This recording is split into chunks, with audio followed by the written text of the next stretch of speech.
Hello, ladies and gentlemen. Welcome to Culturally Irrelevant, a podcast where we discuss a collection of today's most significant cultural topics. We'll stay grounded in a biblical worldview. We'll have lots of fun along the way. If you're willing to support us, make sure to follow us across all the major social media platforms. You can find all of our usernames in the podcast description. My name is Miguel, and I'm joined. Do we put our Venmos in? You said support us. If you want to support us, I have a Venmo. Hit me up. I have a Venmo too. No. Please reach out to our official social media channels. You will receive a Venmo link through DM once you follow, and you can contribute your tips directly there and only there. Want to be clear. I'll pay $1 for every person that follows us tonight. Whoa! No, just in perpetuity. Whoa. I'm putting that on the record. Yeah, on the record now. You can't do it on every social media platform, but if you follow us anywhere, it doesn't count if you already done it. This is for new listeners only. New listeners. If you follow, I will Venmo you $1. Brandon, you're about to lose $3 tonight, my friend. I'm Charlotte's going to be so upset. No. Think about the tens of dollars he's going to lose this year. Like, how is he going to recoup that?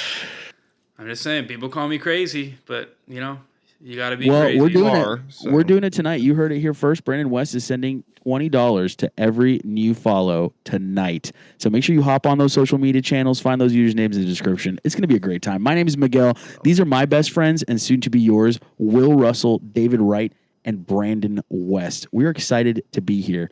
I want to talk about something. Our favorite autistic space leader, Elon Musk, coming in hot. and his fun hand sign, right? Heart to the people. I learned something interesting this week. Shout out to the Joe Rogan Experience, because that's where I learned this from. Apparently, up until World War I, the Pledge of Allegiance to the United States of America was recited like so. I pledge allegiance to the flag of the United States of America. Okay. And that was changed after such actions gained notoriety post-World War I, and we adapted it to put our hand over our heart. I say all that to say, are we jumping down the autist's throat because he, quote-unquote, made a mistake? Or are we being gracious to the man, letting him celebrate however he wants to? It's a pretty big night. I'm not sure where I'm confused by the way you frame that, but I think he did not mean to come off the way that he was perceived. I think he was just being awkward, is the truth of the matter. To what you're saying, all of that symbolism, they didn't invent any of it. But things change. and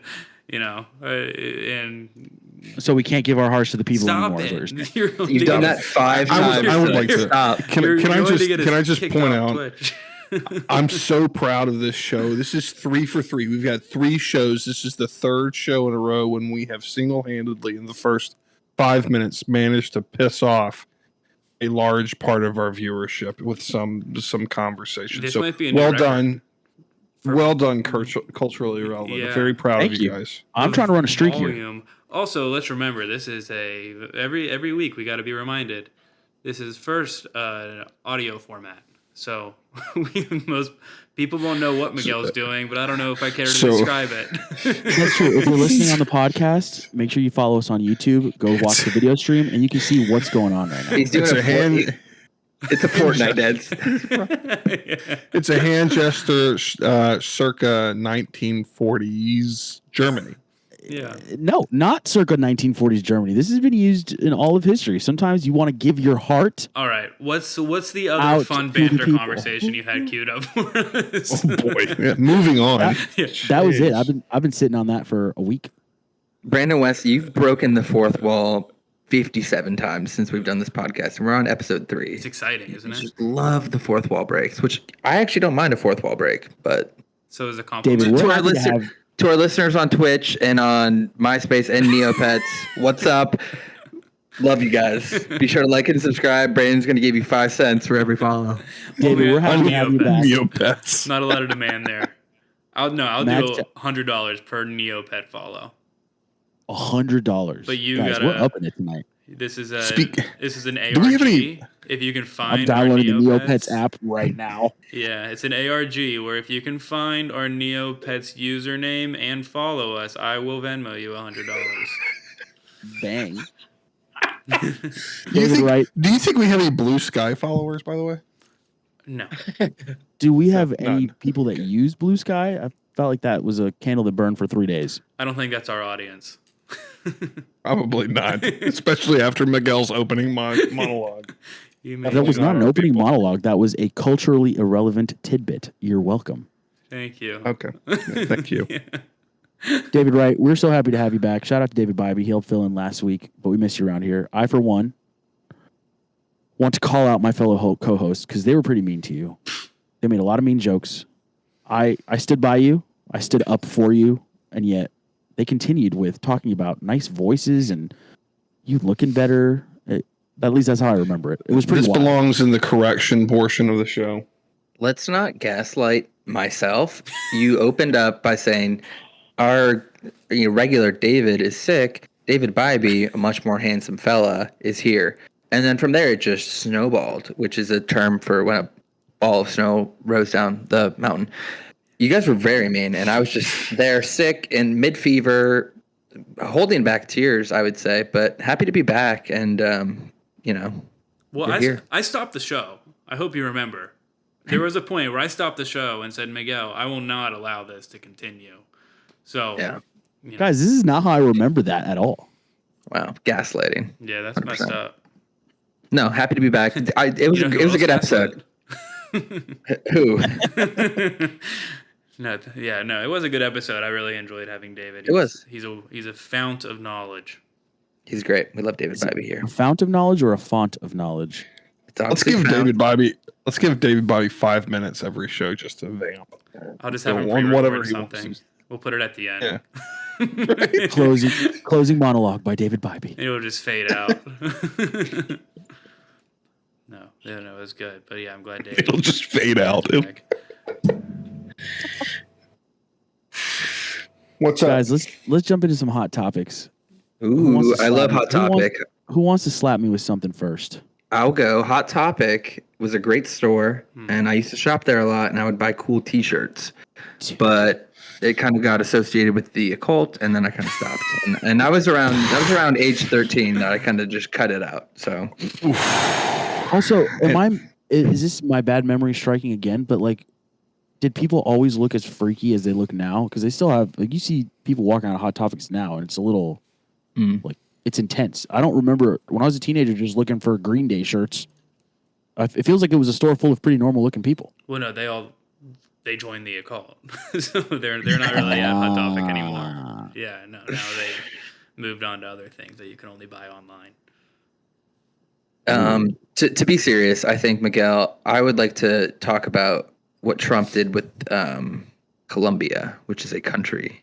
All right. Dude, break that down for us. I don't want to.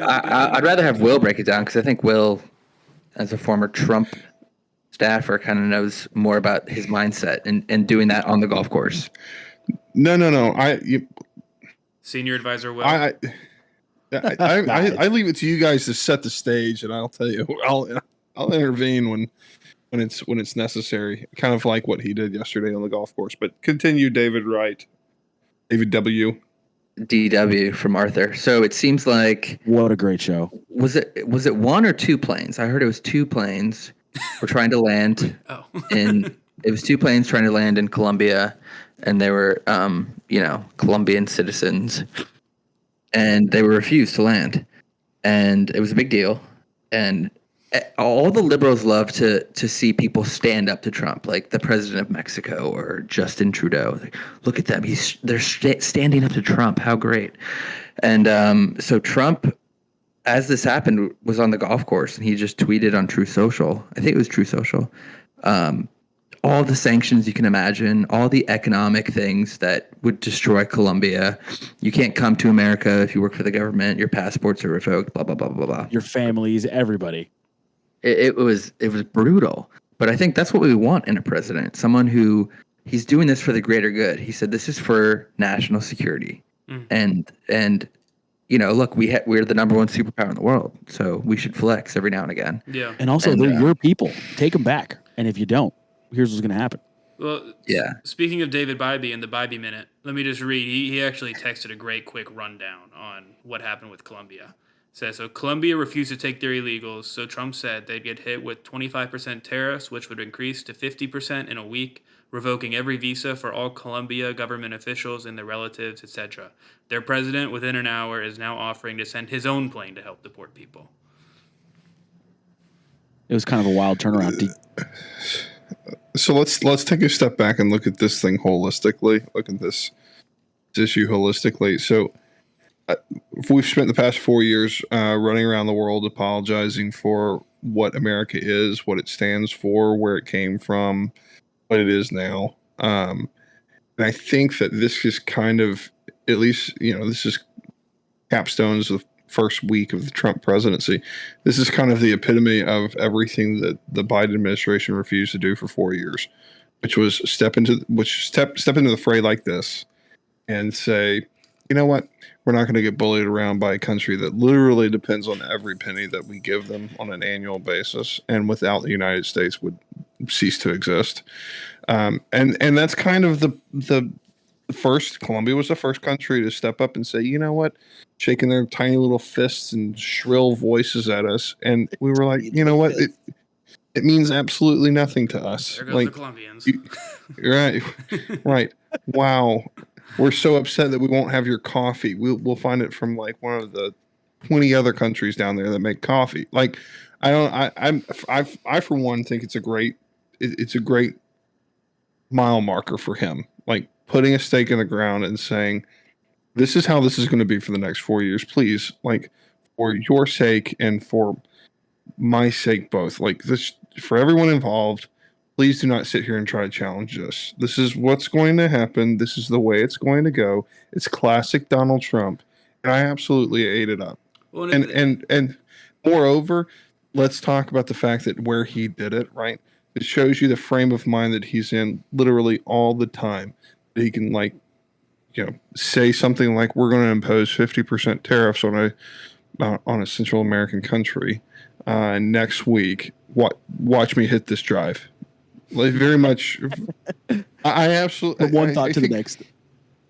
It's perfect, and it's Donald Trump. It encapsulates who he is in a nutshell. Yeah, the entire experience yesterday. It doesn't seem to be over either, because I was seeing on a Miami subreddit, somebody was talking about the president of Honduras just called an emergency meeting of all Latin American and Caribbean countries. And there's a picture of the document here, and it's titled, or it's not titled, but the sentence has capitals: urgent, extraordinary meeting of presidents and heads of state. They're doing this next Thursday, because now I think everybody's kind of seeing, like, oh, it's business. It's business. It's not talk. It's not democracy. What's the word that I'm looking for? Like when you're engaged in international affairs. Diplomacy. It's not diplomacy. This is how it's going to be. This is business. This is what we're doing. You either step in line or you choose the consequences. And I think everybody around us, saying everybody around the U.S. is starting to figure that out. Well, listen, the world craves this. Whether Mad Libs want to sit up and stand up and scream about it, whatever. Like, the world is craving a leader of some sort, and that void that has existed for the past 4 years is going to get filled by a superpower, whether it be China and Russia, whether it be countries in the Middle East. They're going to step up and start filling that void, and I think that I'm going to appeal to the common good here when I say this. I would like to believe that these dictatorial leaders in the Central and South American countries, it's considering the fact that they rely on us so much, they're not willing to stand up and say, you know what, I'll roll the dice and take my chances with another superpower. Yep. They're the ones that are going to say, okay, let's be reasonable here, even if it means we have to be reasonable for only 4 years. Like, let's be reasonable. Mm-hmm. But I think that there's a couple of things are going to happen when they start coming around. One, they're going to realize that life with us is a whole hell of a lot better than life without us, right? Two, I think the U.S. population, the ones that are watching and care about this kind of stuff, are going to look at the way that Donald Trump and his administration, and really government-wide approach on all branches of government, are going to treat these other countries, these lesser than countries, we're not going to sit here and we're not going to.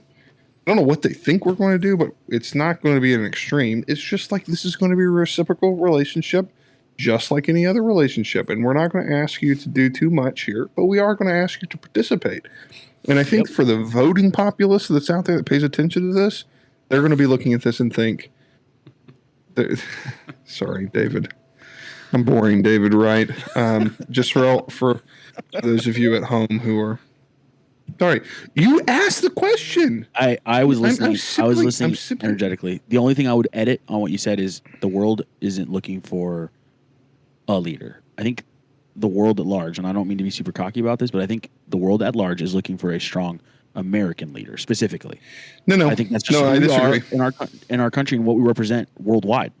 No, I think you see a lot of smaller countries who are happy to have China fill that void. Yes, they have a lot of money to throw their way. Okay. Mm-hmm. I see what you're saying. But we have to. But to go on kind of what Will's saying, it's interesting the comprehensive solution that's coming down the pipe right now to even like with the encouragement for like self-deportation. I don't know if you saw the conversations with the El Salvadorian president that's in there right now, who's just going scorched earth with the cartel in the country right now, and has done a very good job with it. But apparently they're exploring kind of like a third-party solution right now to where for, these countries who are refusing to take back their, illegal immigrants with, these criminal records, then the alternative is that they'll be accepted into El Salvador and thrown into just the most brutal prisons that you've ever seen. So it's encouraging these people to say, you know what, it's cool. I'll just go back to where I came from. No worries. So I mean, it's just crazy how far along. I mean, I think that's we saw it the first time. It was severely bottlenecked by all of the just garbage that was going on during the first term. But now you're seeing again to where it's like, we're so used to the slow-moving cogs of government that just takes forever. And it seems like, well, no, of course, nothing can happen overnight because that's just, the way it is. But then once again, he's coming in here and it's like, just now a week into this. And it's just like, you can't even keep up with everything that's going on right now. It's just that everything's changing at such a rapid pace where it's like, I thought this would take 2 terms just to get one of these things done, but we're doing it in, 7 days. So first week. Yeah, it's cool. I think it's kind of a result of what J.D. Vance talked about this running up to the election about how Trump was privately funding his own transition team, getting stuff started ahead of time. I wonder if it's just when you don't wait on everybody else and you just get stuff started by yourself, does it not make you so much more effective right out of the gate? Well, look, he has the experience now, right? That's going to be the key difference between this administration and last. Yeah. Again, I pointed this out last episode or a couple of episodes ago, whatever. I'm more interested. I mean, it's great what he's doing from an international standpoint. It's great what he's doing from the executive order standpoint, but those executive orders aren't worth the paper they're written on in 4 years if we have somebody that's not got an R beside their name in the seat of power.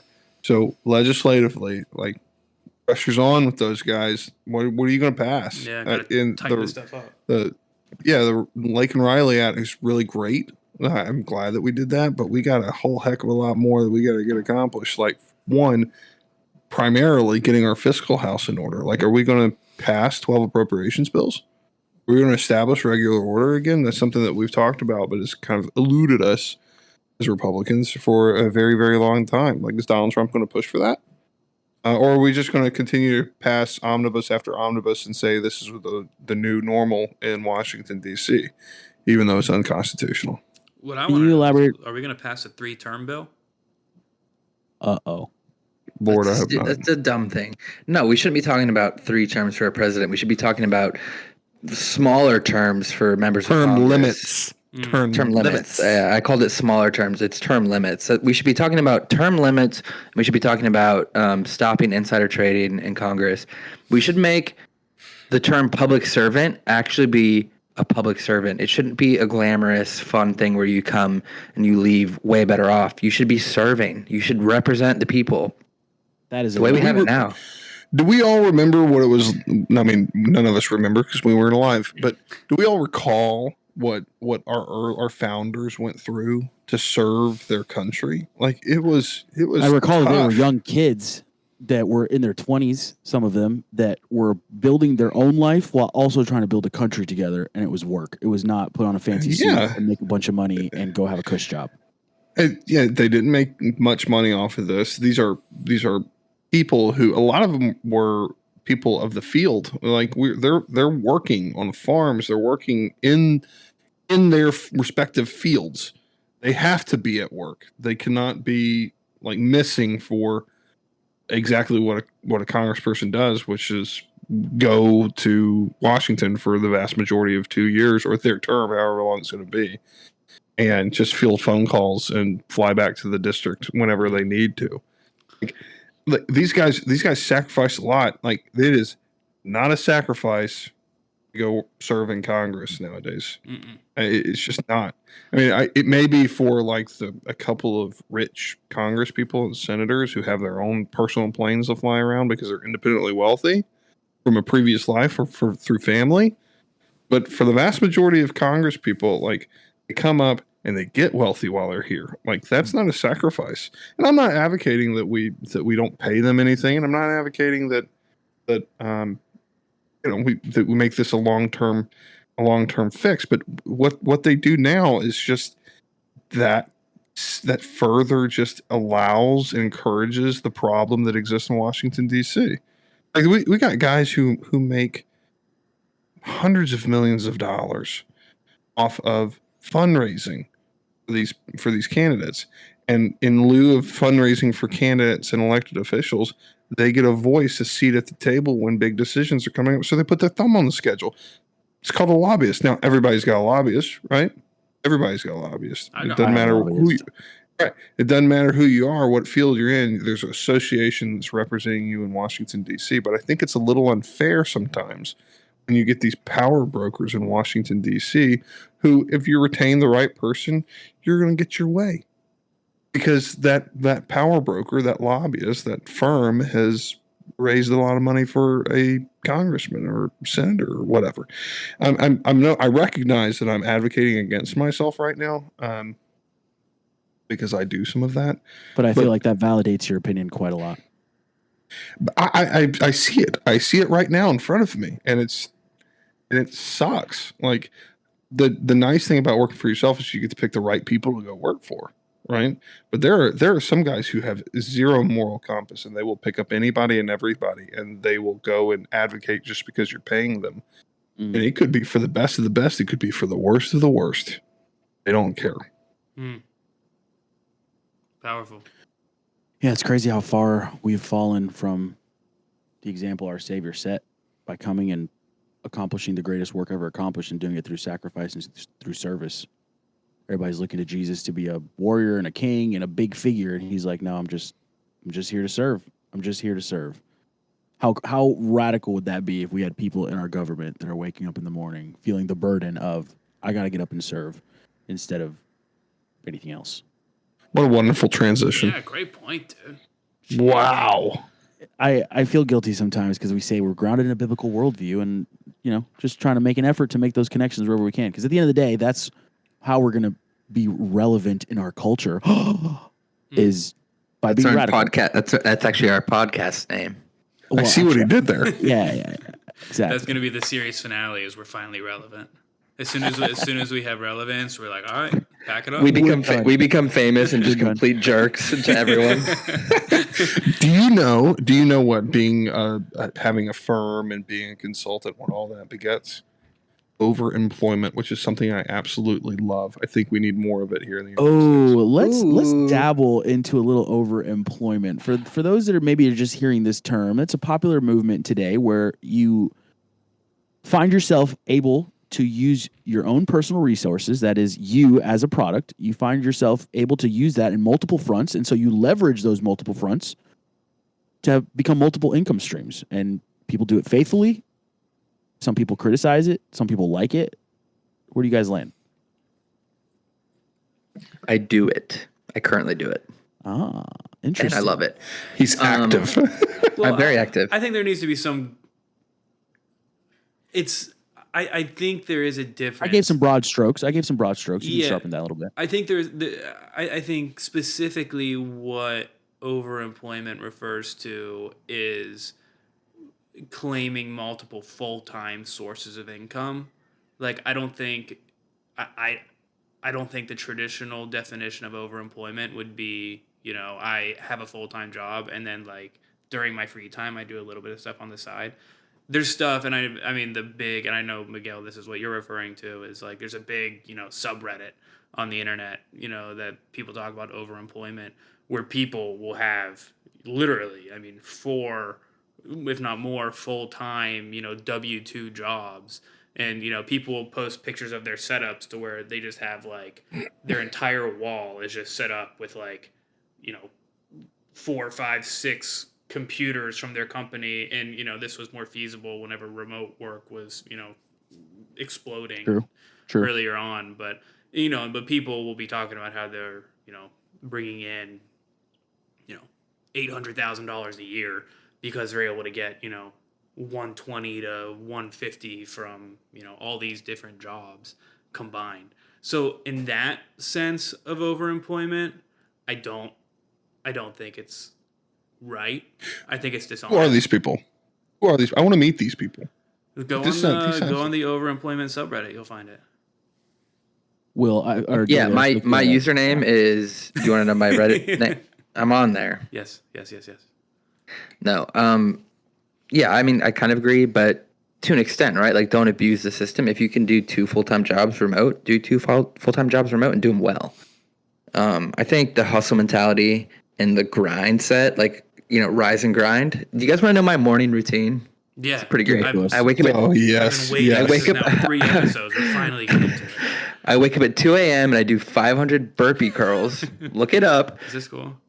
No, but look, we can do a lot of work. We can work hard, and a lot of people who have just one full-time job don't put in actual 40 hours. So I'm not opposed to it, but I don't think people should abuse it. And I freelance all the time, and I love freelancing. So my first reaction to what Brandon you said is, if you're a company and you're paying somebody $150,000 and they have the time for their job to go do 3 other of those jobs $150,000, the mistake you made was giving that person $150,000 for a job that they could do 4 of. Like, if I can handle a $125,000 job and I can do it according to my conscience faithfully, and also handle another job faithfully, why? I don't understand what's immoral or incorrect about that. How much if I'm is that? fulfilling all the obligations? It's because that's not the agreement that you're making with your employer.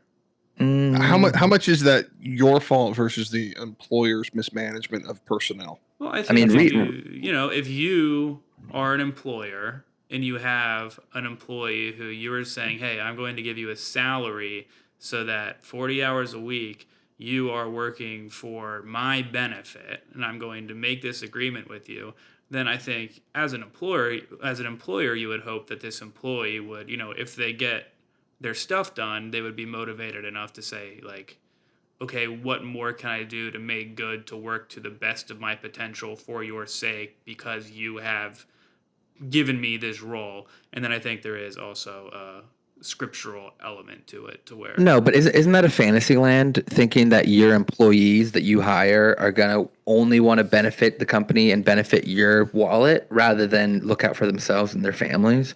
Like, they get the job done, but is it their job to go above and beyond? But that's not how it shakes out. It's if you're working 2 full-time jobs, the name of the game is just do what you can here to get by so that you can get over here to do what you can to get by. You're not like, I'm going to go full steam ahead and, rock and roll for both these companies. I mean, again, maybe I'm sure I'm jaded because I've read the way, the people that are actually doing it, and their kind of response to this is, I put in the minimal amount as I can at each job, and, like, I don't care if I get fired from one because I have 3 others, That's definitely a bad extreme. However, I agree with Wright. Fantasyland about I'm paying you jobs and I expect you to finish your work early and go above and beyond. But I want you to expound on what you were going to say about what your scriptural basis is for saying, hey, here's the agreement with the employer. This is what's expected. And I think you think scripturally there's something there where you have to commit to that and not go outside of those bounds.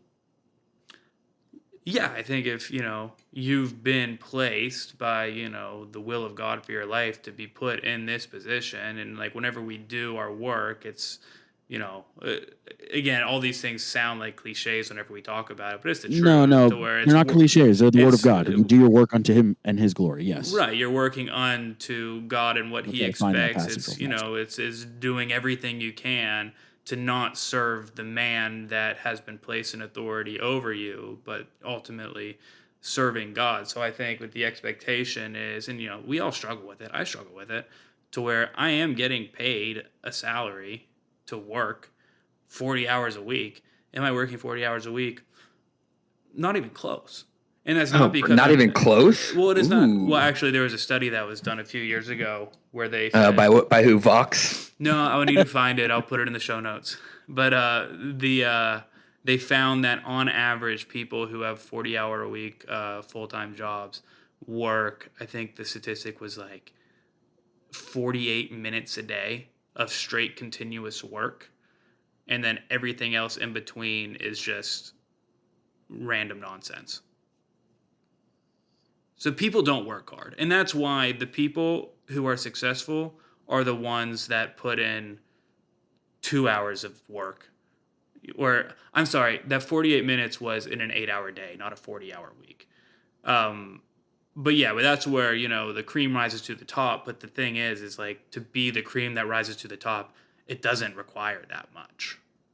So it's a whole Can I be honest? Can I be honest? Just between us four girls here. Yeah. Just us four. Just us four. The listeners are so confused. They thought we were men this whole time. Exactly. Surprise. Surprise. That's part of that's the key to succeed in this culture today is, and I was telling a family member that when he was getting started in the workforce, I was just saying, like, brother, if you show up and do the work, like you are heads over everybody else. It's so easy. Like, it requires so little. It is so little, and that speaks to our culture as a whole here. And I think that the social media that we are all that culturally irrelevant is on has helped encourage that kind of lazy attitude. Oh, 100%.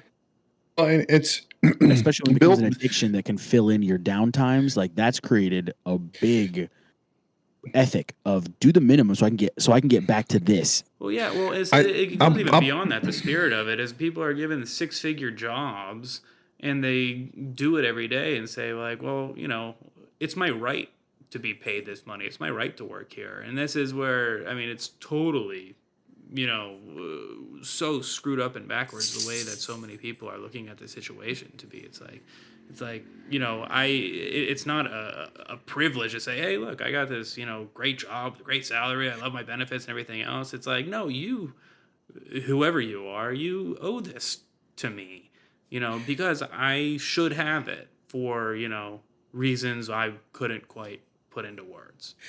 Bill Maher said something over the weekend in his show that I think is worth repeating because it's kind of applicable to this. He said, today there's an entire generation, speaking of our generation, that is too lazy to do the work to really understand an issue, but happy to pose as social justice warriors for it.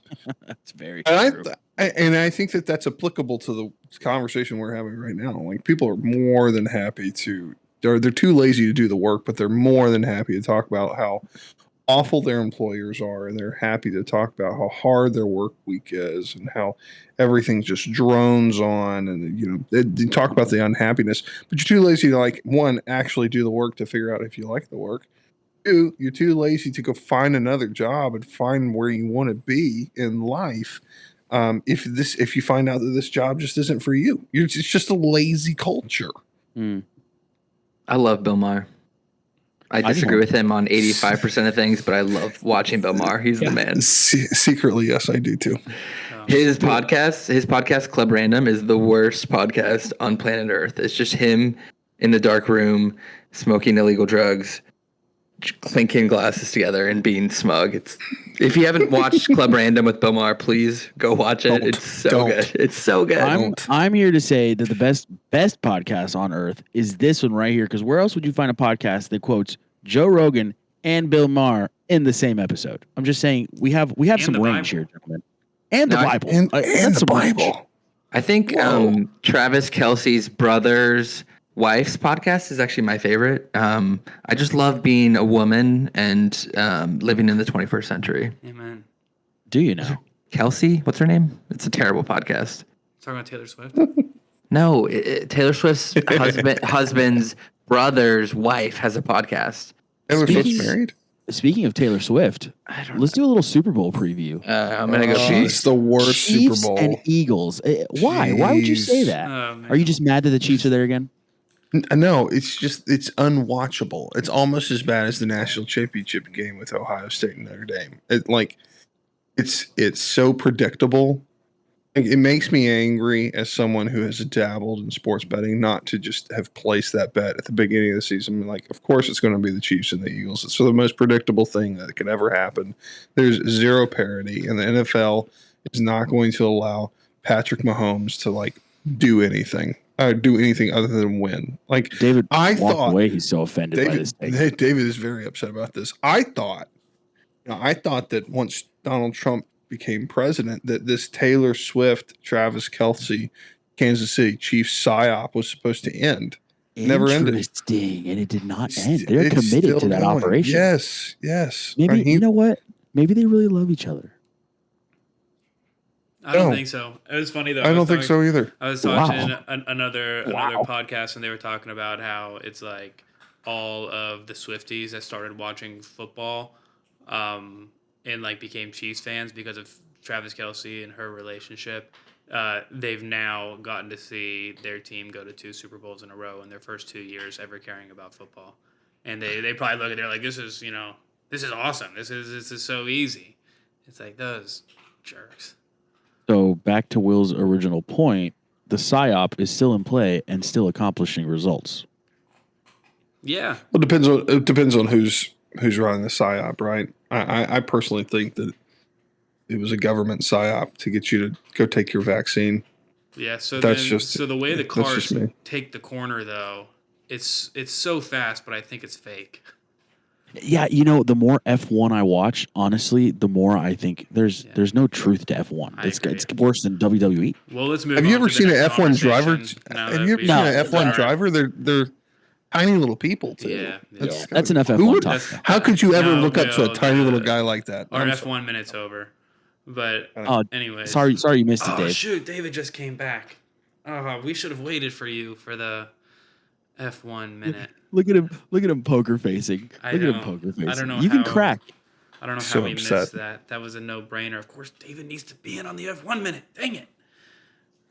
So back to Taylor Swift. Wow, what a hot girl. No, I want to bring this up, and we're all Christian men here, and you're all three of you are married, and I'm single. But we talked about the attractiveness. We're not going to agree with anything that you say. For the record, we talked about the attractiveness of a certain congresswoman. We talked about is Alexandria Ocasio-Cortez a good-looking woman? We talked about this in our group chat. I posit yes, she's a beautiful woman. I disagree with her politics, but great gal. Maybe this is you two disagreed. Foreshadowing for the after show. Yeah, I'm not going to go into the deep detail that I entered in during a private group chat, but I feel like I made a very strong case with objective measures of physical.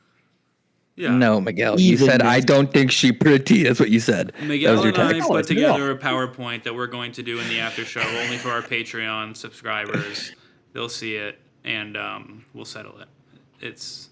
Okay, fair enough. It's going to turn the tide. AOC's level of attractiveness. Put a pin in that. Yeah. Let's jump to something more fun. The Super Bowl is stupid, but there's one more. Thank you. Someone else said it. Yeah. I feel like I was on an island here. I don't even really care to watch it, to be completely honest with you. I went to the bathroom to avoid talking about the Super Bowl. I was like, this is a good time to use the restroom. It's just so I come boring, back, and then you're trying to be silly. Yeah, no, come on. The Redskins lost. The Bills lost. Who cares? I'm going to a Super Bowl party just to eat the food and leave. Wow. I don't understand. I don't understand how we as a society became like allergic to winning. Why are we all mad now? Because it's my God. If a team is good and they keep going and they keep winning, that's great. We didn't do that to Michael Jordan. Did we do that to Tom Brady? I don't think we did that to Tom Brady. Like Dolphins fans were sick of Michael Jordan is insufferable. Everybody like hated Patrick the Patriots. Mahomes is. For 2 decades, everybody hated the Patriots. Dolphins hated. Yeah, I don't know No, what everybody hated the Patriots. Everyone, everybody. Everyone hated the Patriots. I don't know. Everybody hated the Patriots, but it's different though because they were a good ball team. They ran the ball down the field and scored. Well, it's the refs. cheating. The refs. That's why. That's why the Patriots won so many Super Bowls because of their running game. The Patriots literally cheated multiple times. Okay, well, you're wearing an orange shirt, so everything you say is irrelevant, culturally irrelevant. But follow us on Instagram. Audio show. Still podcast. Audio show that you make sure that we live stream. But all right. Yeah. I would like to know what both Patrick Mahomes and Tom Brady say to these refs during the games that get the refs to be like, okay, all right, you're right. I'll call it next time. God, just please stop yelling at me. What do they say? Tell anything. I you don't have to say anything to the ref. He's standing outside your house right now. He reads the address, shows him a picture of his home with the family. It's a threat. No. It's dark. It's very dark. All of that coordination is done way ahead of time. Nobody's talking to the refs on the field. That's already been settled. Here's who's winning. This is what's happening. That's locked in before the season starts. Hey, it's Vegas, and I've been there. I've been to Vegas. It's a big city. Have you? Yeah, beautiful city. If you like terrible architecture and awful every time people. I look at Will's video screen, I feel like I'm in Vegas right now. Yeah. If he opens the blinds, you'll see the sphere. Make sure you check us out on YouTube so you can see Will's light show. Yeah, it's ridiculous. Finish your point, David. Finish your point. I'm sorry I cut you off. 13-year-old bedroom. Oh no, I think the Patriots did well. I know I said run. I didn't mean that. The Patriots did well, and people disliked them. But then you warmed up to them.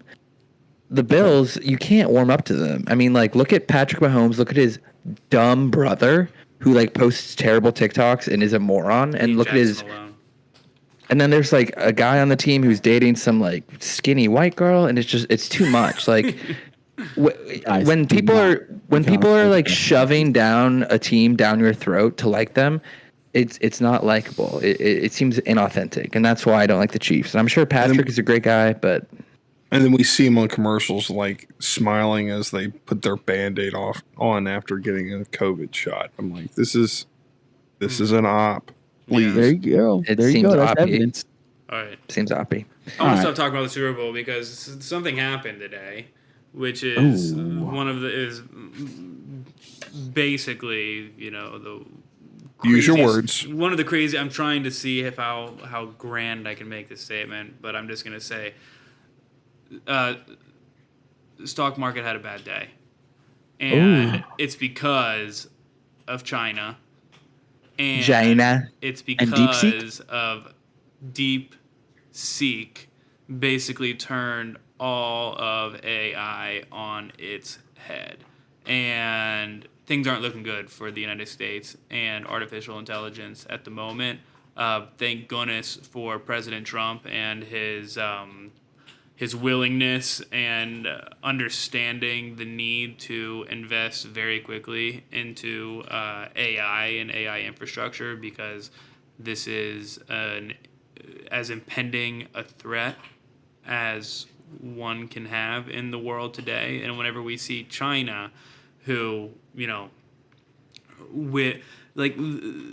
can't even get the same quality of semiconductors as we can get in the United States, but with the worst technology, substantially, not as efficient technology, they're able to create these AI models that are now performing on the level of what, the best ChatGPT, OpenAI models are doing.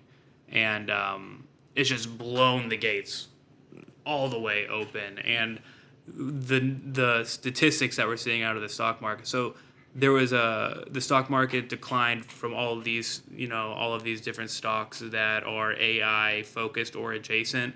$1 trillion wiped off the board just today. What? $1 trillion. I saw an interesting comparison that somebody mentioned. I took a screenshot. So Nvidia, they've been rocking and rolling for a while. I think they were the most valuable company in the world until today, maybe the second. The Nvidia's decline is more than double the market cap of Coca-Cola and Chevron, and exceeds the market cap of both Oracle and Netflix.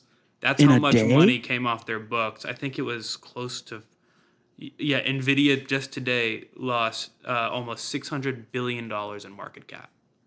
Well, I had a bunch of puts on Nvidia, so I ended up making a lot of money today. So you're crushing. This is good. So you're telling me now's a good time to buy. You're going to be getting a call from the SEC after the show.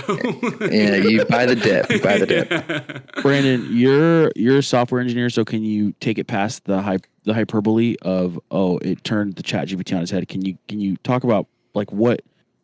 As far as I know, it's an LLM is an LLM. I mean, is it more capabilities that this Chinese version has, or is it the fact that it's the same capabilities but cheaper, or do they have bigger data sets they train on? Like, what? I don't understand what's so much better. So it's the efficiency of the model that they're using is what's so impressive. Basically, what they're doing is focusing on certain areas and extrapolating their models from there. So take like OpenAI with ChatGPT, they're taking 800 billion data points, and that's how they are constructing the responses that you get from the model in something like ChatGPT.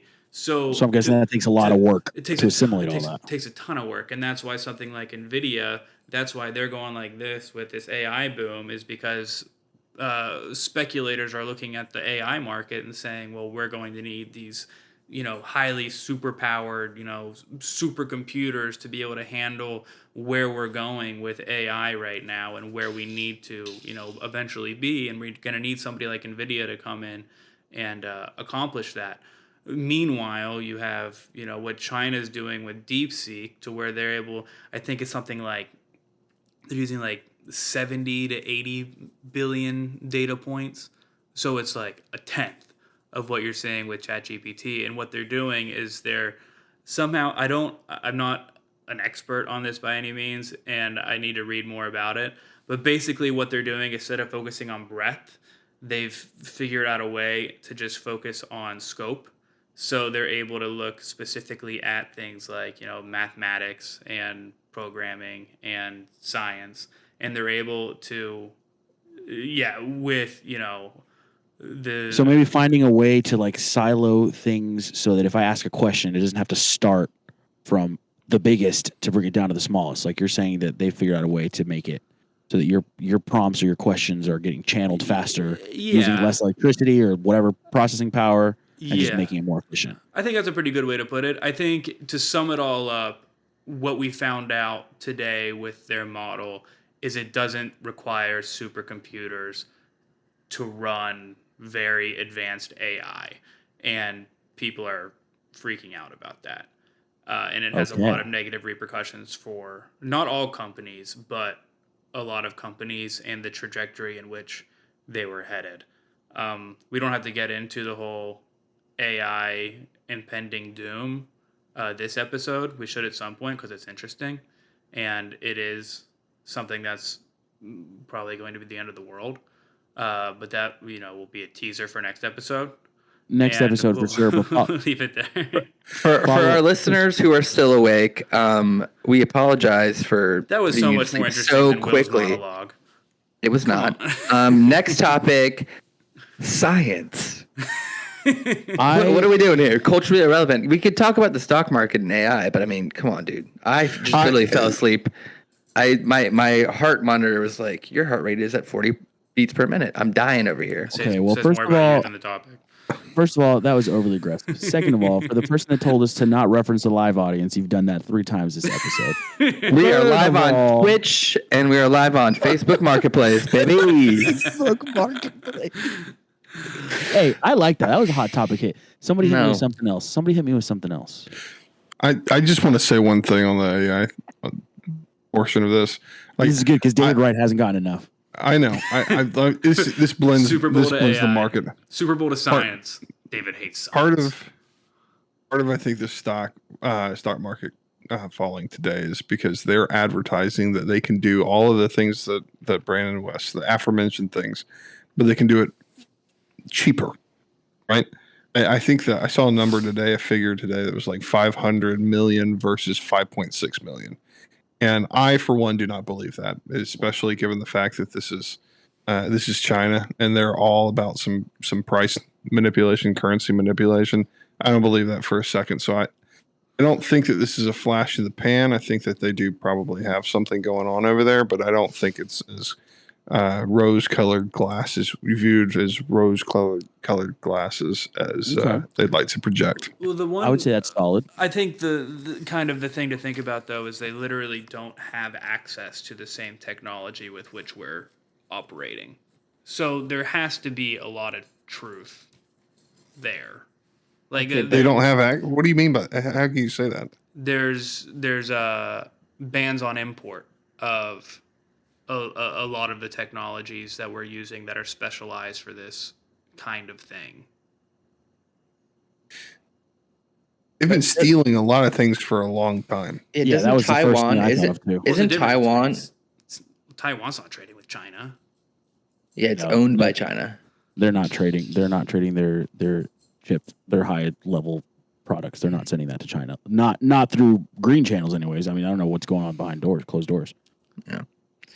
Well, to put just a bow on this, and definitely to push this into a future episode talk, I think that AI is probably the most culturally relevant thing we have going on right now, just because of what we're talking about right now for the last few minutes shows you that kind of impact. If you go back 20, 30 years, guaranteed, but I say if you go back like 10 years. Go back 100 years. No. Go back 1,000 years. Well, yes. Thank you, guys. If you go back just a few years and you tell somebody biblical times, this is biblical proportions. This is pre-biblical proportions. If you go back and tell Moses about AI, no. If you go back a few years, Adam was not ready for that. In the garden, they didn't need any of that. Let stuff. Miguel talk. No, it's all right. This is what we do here on CI, and this is how we have fun. This is the chemistry that you tune in for. And I think if you go back even a few years and you tell somebody, "Oh, there's this new AI thing, and in a few years it's gonna affect the stock market by $1 trillion," you get laughed out of the room. And yet here we are talking about it. So clearly, AI and everything that we can spend hours talking about what it means for the short-term future, the long-term future, that might be one of the most relevant things we got going on right now. So I think so. Salute to you, Brandon West. Thank you. I appreciate that. No, I'm ready. Disagree. I'm ready to talk about what David wants to talk about for a few minutes here. Hit us with something. Hit us with something good, David. What's been rolling around that mind of yours? Oh, we lost Will. He's not going to listen to whatever David has to say. Oh, hey, Will. There he is. My man. No, I mean, look, I don't want to shortchange AI in the stock market. I just think you droned a bit, which is fine. But speaking of drones, what are they? Guys, he's just getting his rocks off from the last episode. We ragged him. He's got to rag us back. I wasn't there. Thank you. I love you too. And I wasn't there. No, I have nothing specific. We've been going for a bit. I mean, I have a bedtime, so I don't know about y'all, but okay. Well, we can get wrapped up here. We can get wrapped up here pretty tight. What'd you say? You gonna transition us into a fun thing now? Yeah, let's do a fun thing. The fun thing is AI. Brandon West, talk to us about AI again. Give us the next 3 cryptos we have to invest. Guys, can I be totally honest? Westcoin. Sure. Go ahead, Miguel. I was gonna say it first, but I don't know why you had to ruin the surprise, Brandon. It's okay. Our next 10 followers will get 100 West coins for free. Wow. For free. All you have to do is send us any crypto wallets you have and their passkeys, and we will transfer 100 West coins into your wallet directly to you. Airdrop. Do you guys like rug pulls? You're in for a great treat. You're gonna love this. You're in for a hell of a ride. Speaking of rug pulls, I'm sorry that I have to even refer to her by the vulgarity that made her famous. I cannot remember her name. Oh, Haley Welsh. Haley Welsh. Thank you, Wright. Thank you for taking me out of that. She has disappeared entirely after that pull. I was reading. Apparently, there's people that think that it was people in her circle that took advantage of her and maybe abused the position they were in. Killed her? But that what? Yeah, she's dead. No, she's not dead. Like she's gone. She stole $80 million. What else do you do other than disappear? It's just wild that it happened in front of our very eyes. Like what are these times that we're living in? I think whenever Sinful. you pull off a Sinful big heist, times. I think generally you try to stay out of the public eye for a little bit. Yeah, look at the document. Capable of doing something like that on herself, or do you think it was somebody that would have? No, she didn't program Snuck the something coin through. herself, if that's what you're talking about. No, but what did they tell her? Hey, we can make a coin and make you a bunch of money. All you got to do is go on here and then just be done after. Or do you think it was done behind your back? It was. I think it was. I'm willing to be proven wrong, and this is just my opinion, that it feels like there might have been malicious intent involved. I think with everything, all of the context that was surrounding it and the guys that she worked with and the fact that it was a rug pull makes me think that she maybe knew that she was about to make a lot of money really fast. The best part about the rug pull is they tried to defend themselves. So the main guy who was in charge of this whole project was Doc Hollywood on Twitter, on X, and he's a complete moron. And so they're on for hours trying to defend their position. No, this is not a rug pull. This is completely legit. And then Haley just goes, "All right, y'all, I'm headed to bed." It's the last thing she's ever said on the internet. The last thing she ever said was, "All right, y'all," in this like just deep Mississippi, Alabama, just gnarly watch yourself. accent. Watch yourself. Ugh. Yeah, what's the capital of Mississippi? I don't know. 3, 2, 1. Jaganistan. Jaganistan is the capital of Mississippi. No, but yeah, she's off the grid, I think. Yeah, I think so too. Hey, doing her thing. All right. Her and that little boy that scammed $30,000 out of those people. That's a callback to whoever listened to the hidden episode of the show. The hidden episode, that kid who's like 15 or something. Yeah, he live streamed himself scamming a bunch of people out of $30,000. That was wild, but it must have sucked to watch everybody rescam his coin and make him lose out on potential millions. Yeah, but so let's wrap this podcast up with something fun, and by something fun, I mean a really deep topic that Bitcoin. I think our listeners will find pretty enlightening. So I'm going to filibuster for you, and you're just going to answer one question. The scenario is you've been given the option to save one movie franchise from destruction. Everything else is gone. Everything else is destroyed. You can select one singular franchise. You can go with something that's got a lot of movies because you want to have a lot of movies in your house, or you can go with something that's the best that everybody's going to have to watch. What are you saving and why? Mission Impossible. Ooh, that makes it harder. You stole the one that I was going to save. Somebody stole my first one. So you stole my second one. Good job. No, you're. Okay. That is the first one. This conversation is over. We can end the podcast. No. Thank you guys so much. That's a good take. There's a lot of movies. There's a lot. I love watching Tom Cruise run. Wes, you and I have discussed this. There's something cathartic about seeing that short man just move his legs and arms so fast. So fast. It's so fast. I wonder how fast he is in person. I have no idea how he gets him going that fast. It's just the I just don't know how I feel about Tom Cruise being the surviving star, but it's a good take. Scientology. But all right, Miguel, your turn. Probably. Miguel, go. I'm definitely going with Lord of the Rings. It's just you're so close to the camera right now. I know. I'm sorry. I can watch it 1,000 times and still be entertained, and it's an easy selection. And if you haven't watched it, you need to. So that's going to solve the problem for the whole world. That's where I was going to go with it originally. Wait, hold on. If Will goes down a little bit in the camera frame, sorry, this is only for our video audience. If Will goes down to where like his nose is cut off, and then David goes up to where his nose is just cut off on the other side, then we can make it look like David's mouth is Will's mouth, and then we can make Will say whatever we want. With friends like these, you go far in life. We'll do that. That's after show plans, only for those who support us on Patreon. David, give me your quick. Well, I think Lord of the Rings is a great choice because it has been ruined by the prequels were The Hobbit, right? And those movies were like just completely unwatchable. Garbage. This is Garbage. What a good book, by the way. Let's just go with Shrek, I guess. Shrek's a great movie. He's an ogre. He's green. And then he marries this girl who's hot, but she decides to be ugly. Shrek. I like this synopsis, but I also think that's a great selection. I don't know what to say. That's a terrible selection. Come on. No, guys, today we're going to talk about nothing. Brandon West, take it off. Let's be honest. Take it from here. So... Yeah. Is your mic broken? No, I feel like this is the first time everybody's actually paid attention to me at one time. Yeah, talk about something interesting. Yeah. You were deep in a topic earlier, and I looked up and I was like, wow, all three of us are looking at our phones right now. It's pretty sad. Yeah, dude, I was literally doing my taxes. I was literally, no joke, booking an Airbnb for somewhere else. Get me out of here. There's going to be one guy that listens to this, and he's going to be like, he's going to feel super represented with his interests. So I'm looking forward. Shout out to you, guy or girl. Thank you. Give us the movie selection so we can get out of here. He's never felt so heard. Mission Impossible is good. My knee-jerk reaction was Lord of the Rings, but you only get 3 movies, and that's tough. They're some of the greatest ever made, for sure. And an okay show. Rings of Power is not terrible. It's terrible. It's not slow, good. but it's what's your pick? Very cinematic. I think I would go. I just thought of another one. I think I would go with the Marvel Cinematic Universe. Oh, kill me right easy. now. There's a lot of movies. Lord. Oh my gosh. You get about 40, you get about 40 movies out of it.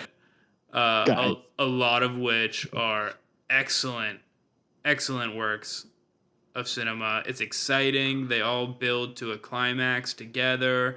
They're easy to watch. I mean, Lord of the Rings is awesome. I can't sit down and watch Lord of the Rings every night.